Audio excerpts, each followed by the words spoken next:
Have you ever wondered what really happens when an older person lives completely alone? What if the real danger isn't a big event, but the quiet, unnoticed risks that build up over time? And most importantly, how can you stay safe, steady, and independent, even when no one is checking in? These aren't just questions. They're the reality that millions of seniors face as they age, often outliving close friends, their spouse, or even the regular presence of their adult children. The home that was once full of life can become silent. The phone might not ring for days, and the little things, like a slip in the kitchen or a forgotten dose of medication, can turn into big problems when no one is there to notice. But here's where many people get it wrong. Living alone doesn't automatically mean living unsafely. In fact, some of the most vibrant, clear-minded, and emotionally strong older adults are those who've mastered the art of building their home and habits around their needs, not against them. This video is for those of you who either live alone now or know you might be in that position one day. Maybe you're in your 60s, 70s, or 80s, and you've begun to realize that relying on others may not always be a sure thing. Or maybe you still feel sharp and active, but you want to be smart about what's ahead. Either way, this information could be life-changing. Today, we're diving into 5 specific habits that heart surgeons, geriatric experts, and independent seniors all agree on. Practical strategies to help you live safely, confidently, and with peace of mind while living solo. Each tip isn't just about adding years to your life. It's about adding quality to those years. If you've ever wondered how to make sure you'll be okay even when no one else is around, this is for you. Let's begin with number 1. A reliable daily check-in routine. One of the most common differences between older adults who thrive on their own and those who end up struggling comes down to one simple habit: having a dependable, daily check-in system. It's not about losing independence. It's about quietly building a background safety net that gives you freedom and peace of mind. Having a routine like this isn't about giving up your independence. It's about creating a quiet safety net that works in the background without interfering with your freedom. Many older adults deeply value their privacy and autonomy, especially when living alone. But the question is, what happens if you suddenly feel lightheaded, take a fall, or forget to take your medication one morning? Without a simple check-in system, a small issue can quickly turn into a serious crisis. Now, don't worry. This doesn't mean you need someone stopping by your home every single day. Often, just a brief phone call, a quick text, or even a subtle visual signal, like opening the curtain at a certain time, can do the job. It's not about being monitored. It's about someone simply knowing you're okay. In some neighborhoods, residents create informal buddy systems. Neighbors might simply glance at each other's windows each morning, or watch for a flag or a light. It takes less than a minute, but it could mean the world in an emergency. Take Harold, for example. He's 82, a retired school principal, and still lives in the home he's owned for over 4 decades. He's sharp, capable, and independent, but he's also realistic. Every morning by 9 o'clock a.m., he sends a quick "good morning" text to his niece. If she hasn't heard from him by 10 o'clock, she gives him a call. They rarely need to go beyond that, but the system gives both of them peace of mind. Just knowing someone will check if something seems off makes all the difference. And today, technology makes this even easier. There are apps and services that notify a contact if you haven't logged in or pressed a button by your usual time. Others connect you with volunteers who do daily check-ins by phone. The goal isn't to overmanage your life. It's to build a quiet rhythm of safety that supports your independence while protecting your dignity. Setting up a check-in routine is something anyone can do. Whether you're in your 60s, 70s, or even well into your 80s, it's not a sign of weakness. It's a mark of wisdom. Because the truth is, strong people don't avoid backup plans. They make sure they have them in place. Too often, our homes remain frozen in time, filled with cherished memories, but also silent hazards that don't reflect how our bodies have changed. A cozy rug that once brought warmth might now be a slipping threat. Electrical cords may snake across the floor, just waiting to catch a toe. Chairs might sit just a bit too low, making it hard to rise smoothly.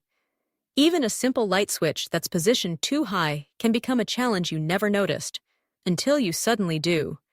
These little details don't seem dangerous, until they are. Take Carol, for example. She was 77 and well known in her community for hosting church gatherings in her familiar, well-loved living room. She had walked through that space for years and knew every corner like the back of her hand. But one winter evening, a slightly curled edge of a throw rug betrayed her trust. She stepped on it, slipped, and fell hard. In just 3 seconds, her life changed. A broken hip, 5 months of recovery, and the end of her ability to drive, all because of one overlooked detail. That's why fall-proofing your space isn't only about installing grab bars in the bathroom. It's about designing an environment that moves with your body, not against it. Think of it like adjusting the sails as the wind shifts. It means ensuring the lighting in your home is warm but bright enough to see clearly, making sure your bed height is comfortable for easy access, and keeping walkways completely free of clutter. Even more importantly, items you use every day, like dishes, towels, or medications, should be within easy reach. If you have to stretch up to the top shelf or bend down into a deep drawer, it's time to reorganize. One helpful tip: take a slow walk through your home, pretending you're guiding a friend with limited mobility. What might trip them up? What might make them stop or feel unsure? That's exactly what needs fixing. Another often overlooked risk lies right at your feet. Many older adults shuffle around in socks or loose slippers that offer no grip. That's like walking on ice. Invest in supportive house shoes with rubber soles. Your balance and your joints will thank you. And don't underestimate the bathroom. It's one of the most common places for serious falls. A non-slip mat inside and outside the tub, a sturdy grab bar near the toilet, and a stable bath bench can drastically improve your safety. These small upgrades may seem minor, but they can make a world of difference. Now, some might say, "I'm still healthy. I don't need all of this yet." But here's the truth. Fall-proofing isn't something you do after the fall. It's what you do to make sure that fall never happens at all. If you've made it this far and you're finding this content useful, go ahead and comment number 2 below so I know you're still with me. And if you haven't subscribed yet, now's a great time. Your support truly helps us continue creating content that informs, protects, and empowers. If you haven't already, consider subscribing and turning on the notification bell so you never miss a video. Your support helps us continue to create meaningful, helpful content to keep you informed, inspired, and prepared. Now let's move into number 3. Regular health check-ins with yourself. When you live alone, one of the most powerful safety tools at your disposal isn't something you can buy. It's your own self-awareness. But here's the hard part. Most people don't even realize something's wrong until it's already affecting their lives. The warning signs are often subtle at first, like whispers in a noisy room. Many assume they're doing fine as long as they're getting an annual physical or having their blood pressure checked once a year.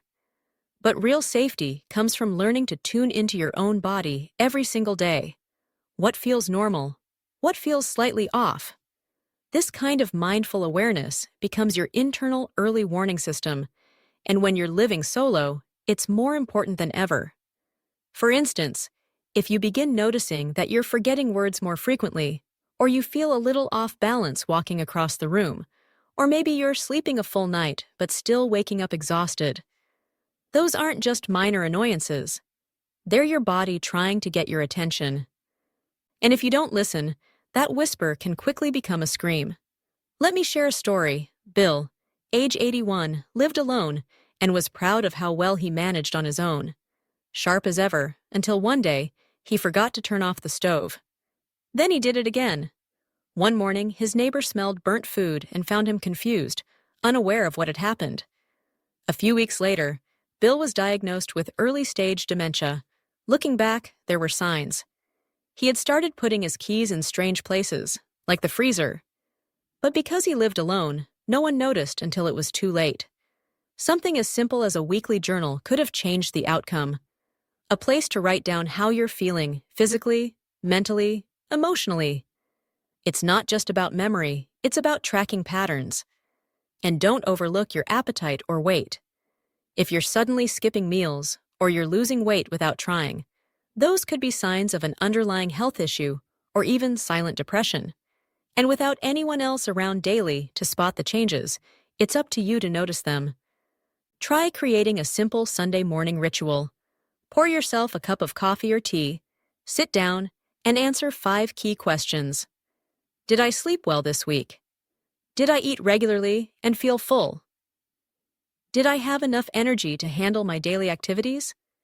Did I experience any unusual physical symptoms, like pain, dizziness, or swelling? Did I feel especially down, anxious, or not like myself? If any answer gives you pause, don't brush it off. That might be your body's way of saying, "Hey, something needs attention." And that's when it's time to reach out, whether it's your doctor, a family member, or someone you trust. Checking in with yourself isn't just about preventing illness. It builds confidence. It keeps you in control. And most importantly, it reminds you that you are your strongest line of defense. Trusting this habit isn't just about catching illness early. It's about building something much deeper: confidence.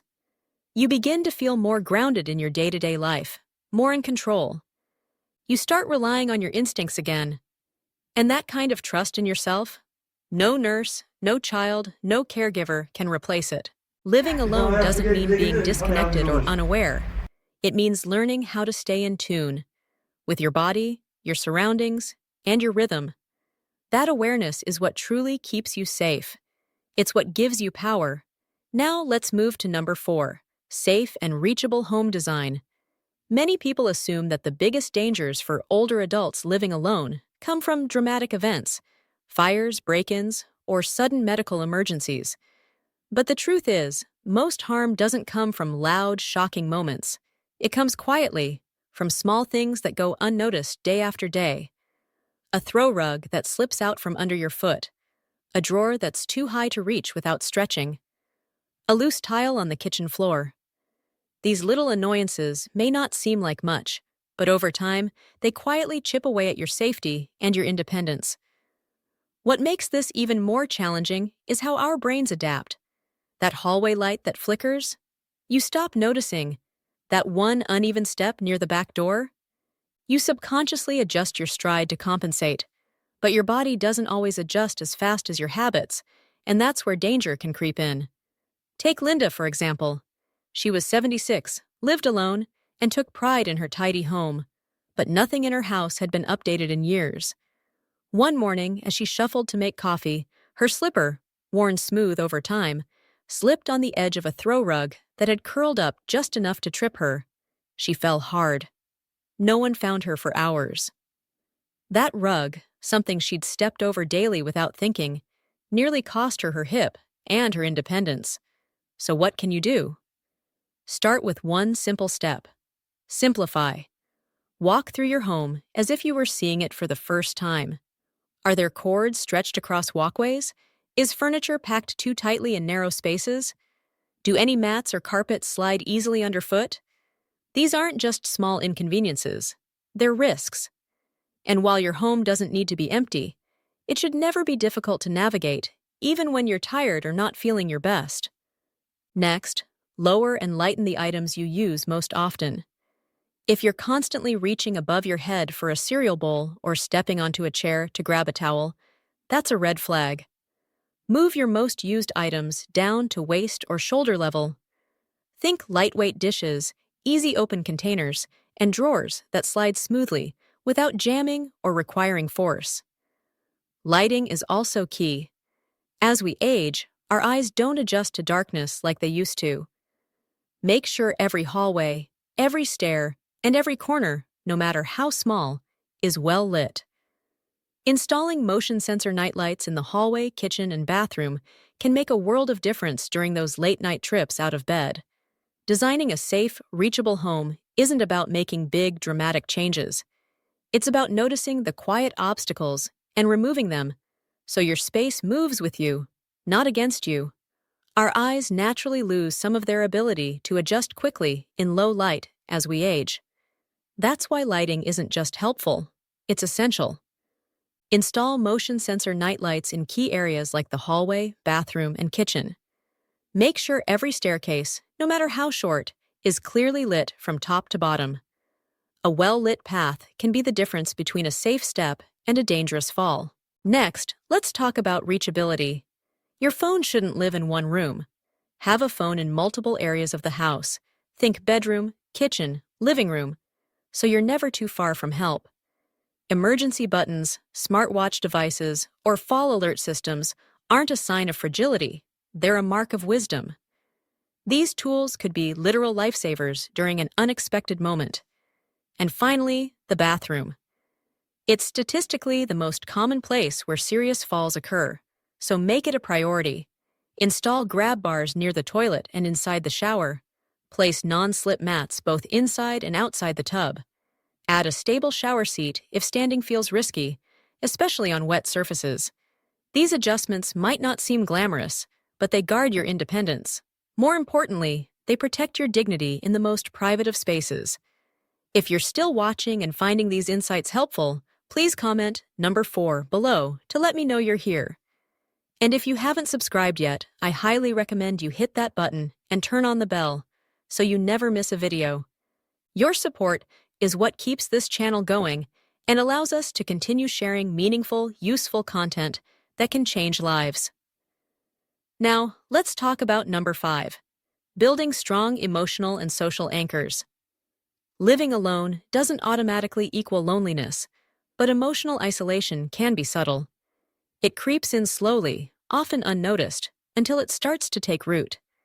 It's not always about lacking people nearby. Sometimes it's about feeling unseen, unimportant, or disconnected from the world around you. One of the greatest emotional risks of aging alone is losing your sense of purpose. You may have spent decades juggling responsibilities, raising a family, working a job, helping your community. And then, one day, the house grows quiet. The phone doesn't ring as often, days stretch longer, and the silence starts to feel heavy. While solitude can be peaceful, too much of it can lead to emotional numbness, depression, and even memory issues. I once knew a man named Gerald, 82 years old. He lived alone after his wife passed. He was still independent, cooked his own meals, walked to the park, did his own grocery shopping. But emotionally, he felt invisible. One day, he told me something I'll never forget. I could disappear for a week, and no one would know. That sentence has stayed with me ever since, because for many older adults, that's not just a feeling, it's a reality. The encouraging news? Emotional and social anchors can be rebuilt. And no, it doesn't mean becoming an extrovert overnight or joining every local club. It's about weaving small, meaningful threads back into your everyday life, ones that reconnect you to the world around you. Regular check-ins, whether it's a short weekly phone call with your niece or a quick daily chat with the neighbor across the hall, are like vitamins for your emotional health. They don't need to be long, serious conversations. They just need to happen regularly. It's that steady rhythm of connection that can make all the difference. You can also stay connected in ways that go beyond conversation. Have you thought about volunteering, even from home? Reading bedtime stories to children via video call, knitting blankets for a local shelter, or answering questions in community forums are all powerful ways to stay engaged. Feeling useful isn't just fulfilling, it's healing. It reminds you that your presence still matters. If getting out of the house isn't easy, technology can be your bridge. Entire online communities exist for every interest imaginable: classic movies, gardening, history, cooking, and many are tailored specifically for older adults. Platforms like Zoom, Facebook groups, or community forums allow you to share your voice and connect with people who care about the same things you do. Another solution that's often overlooked? Having a pet. A gentle dog or calm cat brings comfort, companionship, and routine. Even if you're not up for walking a dog, having a cat curl up beside you or watching colorful fish swim in a small tank can reduce stress, ease anxiety, and lower blood pressure. These small connections matter more than we often realize. And don't forget to explore your local senior center or community support programs. Many offer more than just social events. They provide transportation, meals, and, perhaps most importantly, genuine human contact. You don't need to arrive with a big smile or be the life of the party. Sometimes just being present is enough to start building meaningful connections. Because here's the truth, loneliness isn't just a passing emotion, it's a real health risk. But the solution doesn't always require a crowd. It starts with small, intentional steps, more connection, more consistency, more opportunities to feel seen and valued. Grab bars by the toilet and inside the shower, bright lighting in every hallway, and furniture arranged with clear walking paths in mind.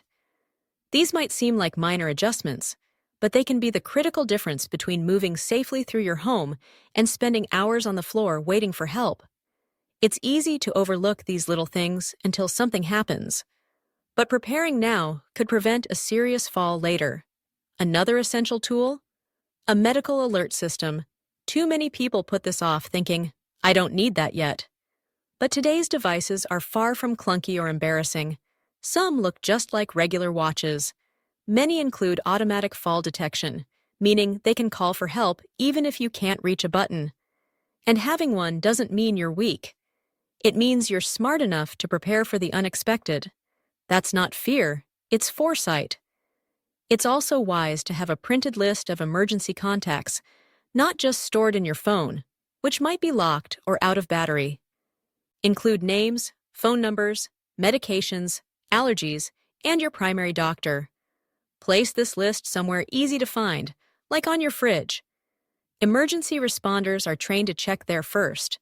If you can't speak for yourself, this paper might speak for you.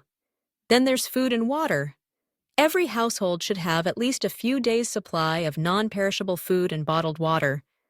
Not because of doomsday, but for something far more common: an ice storm, a power outage, or a bout of illness that keeps you homebound. Include a small flashlight, spare batteries, and a backup phone charger. Just those few items can transform a stressful situation into a manageable one. But among all the tools and tips, one of the most powerful is something money can't buy: a trusted neighbor. Just one person who agrees to check in if they haven't seen you for a couple of days. You don't need to be best friends. Just a simple arrangement. If my curtains stay closed or my lights don't come on, will you knock? Or even a weekly check-in call. That small connection can offer enormous peace of mind. And finally, perhaps the most important layer of safety: your mindset. That steady voice inside you that calmly says, I've thought this through, I'm prepared. It's that quiet confidence that helps you stay clear-headed when something goes wrong.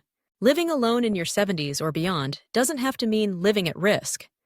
A few smart choices now can create a home filled with peace, confidence, and security. So, what truly happens when an older person has no one to care for them? The truth is, it varies. For some, it can feel isolating or even frightening, but for others, it can be incredibly empowering. The outcome often depends not on dramatic events, but on the small, intentional choices made each day, quiet decisions that shape a life of safety, stability, and meaning.